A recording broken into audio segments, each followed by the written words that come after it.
Best ways to naturally whiten yellow teeth at home. Activated charcoal. Activated charcoal has recently been gaining fame as an amazing home remedy for teeth whitening.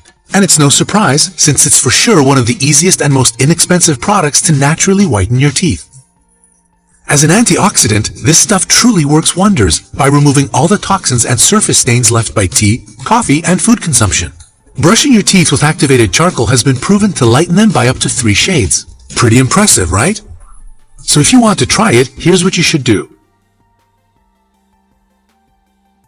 Crush up 1 charcoal tablet into a powder. Dip your clean wet toothbrush into it and brush your teeth as you normally do.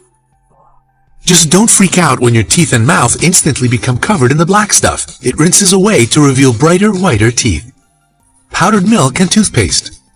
Dairy products, especially milk, significantly improve the health of your teeth. That's because milk contains both calcium and phosphorus, which promote the remineralization of tooth enamel. You can either put more dairy products in your diet, or simply use powdered milk to brush your teeth. Combine it with your toothpaste for an even better effect. Just put some toothpaste on your toothbrush, add a bit of powdered milk on top, and brush your teeth. Do this 1 to 2 times a week to get your teeth pearly white and strong.